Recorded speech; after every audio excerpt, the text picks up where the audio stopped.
Hi friends, ஜனவரி 28லேருந்து 31ஆம் தேதிக்கான current affair பார்க்கலாம். கண்டினியூஸாக வீடியோ போட முடியல. ஜனவரி மாதத்தில் விடுபட்ட நாட்களுக்கான கரண்ட் அஃபேர் அடுத்தடுத்த வீடியோவில் பார்க்கலாம். ஃபர்ஸ்ட் கொஸ்டின், மகா கும்பமேளா எத்தனை ஆண்டுகளுக்கு ஒரு முறை நடைபெறுகிறது?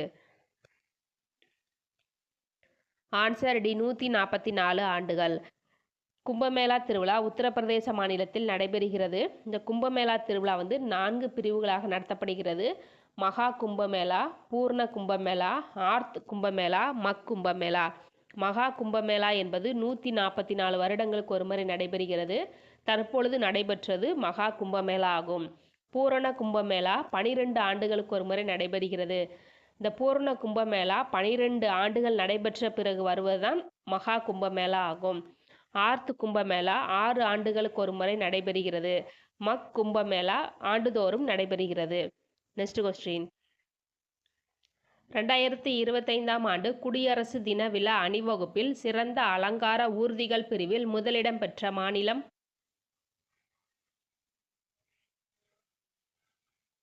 Answer B, Uttar Pradesh. உத்தரப்பிரதேசத்தின் மகா கும்பமேளா போன்ற அணிவகுப்பு நிகழ்ச்சி நடைபெற்றது. இதற்கு முதல் பரிசு வழங்கப்பட்டுள்ளது. 2வது இடம் திரிபுரா, 3வது இடம் ஆந்திரா.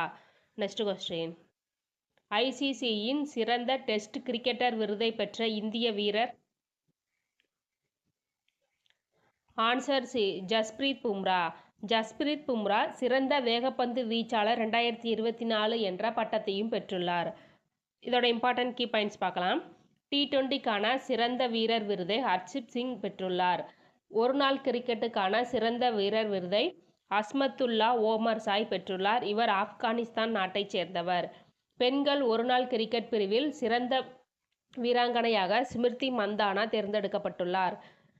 T20யில் சிறந்த வீராங்கனையாக மெலிக்கர், நியூசிலாந்து நாட்டைச் சேர்ந்தவர், தேர்ந்தெடுக்கப்பட்டுள்ளார். சிறந்த நடுவர் ரிச்சர்ட் இல்லிங்வர்த்.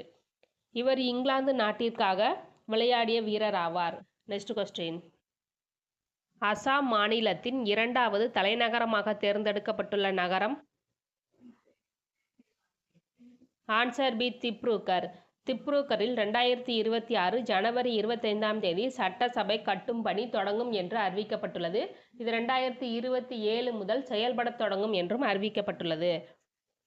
அசாம் மாநில முதல்வர் ஹமந்த் விஸ்வா சர்மா. இந்த திப்ருகர் தேயிலை நகரம் என்றும் அழைக்கப்படுகிறது. தற்போதைய தலைநகரம் திஸ்பூர். இது 1வது தலைநகரம். 2வது தலைநகரமாக திப்ருகர் தேர்ந்தெடுக்கப்பட்டுள்ளது. நெக்ஸ்ட் கொஸ்டின், இந்தியாவில் எந்த ஆண்டுக்குள் மலேரியா இல்லாத நாடு என்ற இலக்கு நிர்ணயிக்கப்பட்டுள்ளது?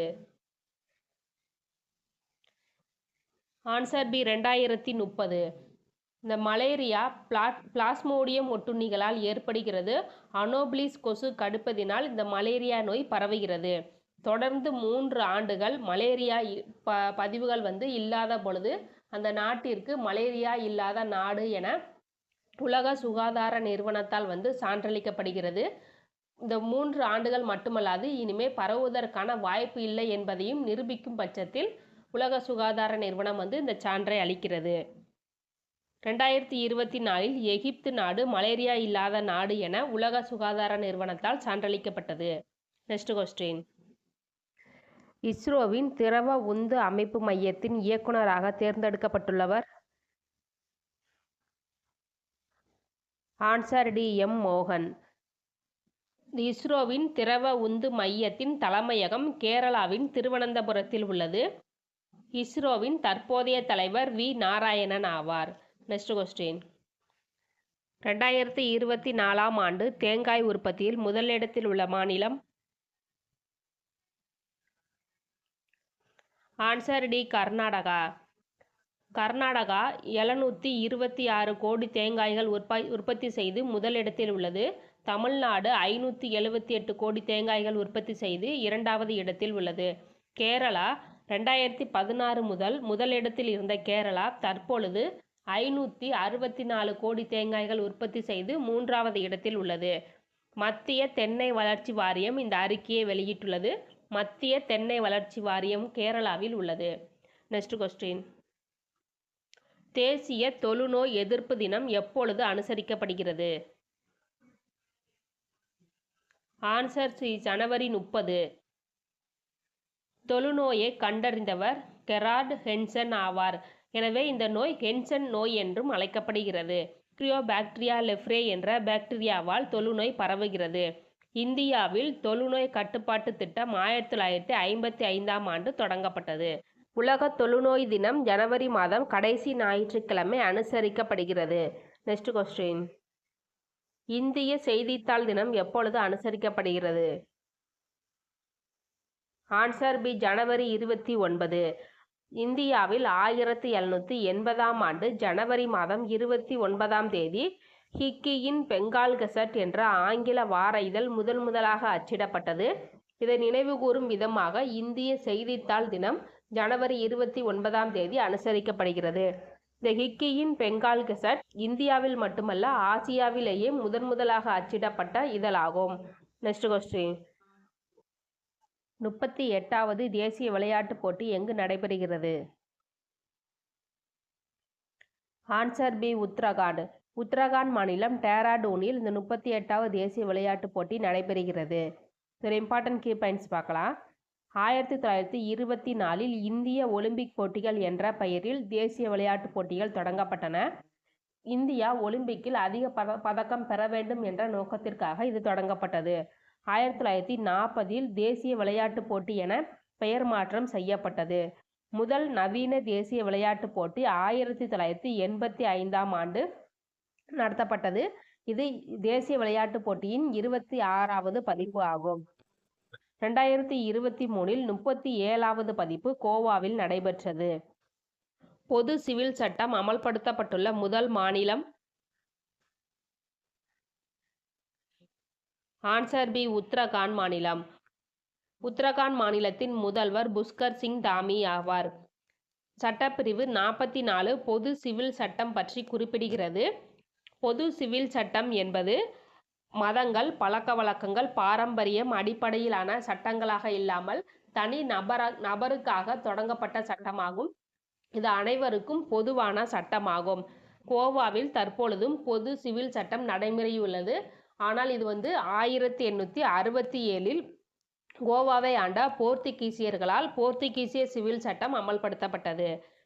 உத்தரகாண்ட் மாநிலம் உத்தராஞ்சல் என்ற பெயரில் 2000ஆம் ஆண்டு நவம்பர் 9ஆம் தேதி 27வது மாநிலமாக உருவானது. 2007இல் உத்தரகாண்ட் என பெயர் மாற்றம் செய்யப்பட்டது. உத்தரகாண்டின் கோடைக்கால தலைநகரம் பெரரிசைன், குளிர்கால தலைநகரம் டேராடூன் ஆகும். Next question. தேசிய தூய்மை தினம் எப்பொழுது அனுசரிக்கப்படுகிறது? ஆன்சர் சி ஜனவரி 30. Next question. 2024-2025இல் எத்தனையாவது கால்நடை கணக்கெடுப்பு நடைபெறுகிறது? ஆன்சர் பி 21வது. முதல் கால்நடை கணக்கெடுப்பு 1919ஆம் ஆண்டு இந்தியாவில் நடைபெற்றது. இந்த கால்நடை கணக்கெடுப்பு 5 ஆண்டுகளுக்கு ஒரு முறை நடைபெறுகிறது. தற்பொழுது 2025 பிப்ரவரி மாதம் வரை 21வது கணக்கெடுப்பு நடைபெற்று கொண்டிருக்கிறது. Next question. இஸ்ரோவால் ஏவப்பட்ட 100வது ராக்கெட்டின் பெயர்? Answer C GSLV F-15. இந்த GSLV F-15 ராக்கெட் மூலம் NSV-02 செயற்கைக்கோள் சுற்றுப்பாதையில் வெற்றிகரமாக நிறுத்தப்பட்டது. GSLV ராக்கெட் சதீஷ் தவான் விண்வெளி மையத்தில் இருந்து ஏவப்பட்டது. இந்த சதீஷ் தவான் விண்வெளி மையம் 1971ஆம் ஆண்டு ஆந்திராவில் உள்ள ஸ்ரீஹரிகோட்டாவில் உருவாக்கப்பட்டது. இஸ்ரோவால் இதுவரை மொத்தம் 100 ராக்கெட்டுகள் ஏவப்பட்டுள்ளன. இதில் 91 ராக்கெட்டுகள் வெற்றிகரமாக ஏவப்பட்டுள்ளது. இஸ்ரோவின் முதல் ராக்கெட் 1979ஆம் ஆண்டு ஆகஸ்ட் 9ஆம் தேதி SLV ராக்கெட் முதலாக ஏவப்பட்டது. இஸ்ரோ 1969ஆம் ஆண்டு ஆகஸ்ட் 15ஆம் தேதி உருவாக்கப்பட்டது. இஸ்ரோவின் தற்போதைய தலைவர் வி நாராயணன் ஆவார். Next question. சி நாராயணசாமி விருது 2025 யாருக்கு வழங்கப்பட்டது? Answer A Murugavel. முருகவேல் தேனி மாவட்டத்தைச் சேர்ந்தவர் ஆவார். இந்த சி நாராயணசாமி விருது எதற்காக வழங்கப்படுகிறதுனா அதிக நெல் உற்பத்தி செய்பவர்களுக்கு சி நாராயணசாமி விருது வழங்கப்படுகிறது. கோட்டை அமீர் விருது 2025 அமீர் அம்சாருக்கு வழங்கப்பட்டுள்ளது. இது எதற்காக வழங்கப்படுகிறது அப்படின்னா மத நல்லிணக்கத்திற்காக வழங்கப்படுகிறது. ஜாதி மதம் பார்க்காமல் ஆதரவின்றி இறந்த 15,000க்கும் மேற்பட்டவர்களை நல்லடக்கம் செய்த காரணத்திற்காக ராமநாதபுரம் மாவட்டத்தைச் சேர்ந்த அமீர் அம்சாருக்கு வழங்கப்பட்டுள்ளது. அண்ணா பதக்கம் 2025 வெற்றிவேலுக்கு வழங்கப்பட்டுள்ளது. அண்ணா பதக்கம் வீரதீர செயல்கள் புரிந்ததற்காக வழங்கப்படுகிறது. சென்னை அடையாற்றில் சிக்கிய 3 பேரை காப்பாற்றியதற்காக வெற்றிவேலுக்கு அண்ணா பதக்கம் வழங்கப்பட்டுள்ளது. இவர் சென்னையைச் சேர்ந்த தீயணைப்பு வீரர் ஆவார். சிறந்த காவல் நிலைய விருது 2025 மதுரை மாவட்டம் C3 SS காலனி காவல் நிலையம் பெற்றுள்ளது. 2வது திருப்பூர் மாவட்டத்தில் உள்ள காவல் நிலையம் பெற்றுள்ளது. மூன்றாவது திருவள்ளூர் மாவட்டத்தைச் சேர்ந்த காவல் நிலையம் பெற்றுள்ளது. Next question. ஆஸ்திரேலிய ஓபன் பட்டம் 2025 வென்றவர்? Answer A Jannik Sinner. Jannik Sinner ஒரு இத்தாலி நாட்டைச் சேர்ந்தவர் ஆவார். பெண்கள் பிரிவில் மேடிசன் கீஸ் ஆஸ்திரேலிய ஓபன் பட்டத்தை வென்றுள்ளார். இதுவரை அதிக முறை ஆஸ்திரேலிய ஓபன் பட்டம் வென்றவர் பட்டியலில் நோவாக் ஜோகோவிச் முதலிடத்தில் உள்ளார். இவர் 10 முறை ஆஸ்திரேலிய ஓபன் பட்டம் வென்றுள்ளார். ஓகே ஃப்ரெண்ட்ஸ், உங்களுக்கு யூஸ்ஃபுல்லாக இருந்துச்சுன்னா லைக் அண்ட் கமெண்ட் பண்ணுங்கள். தேங்க்யூ.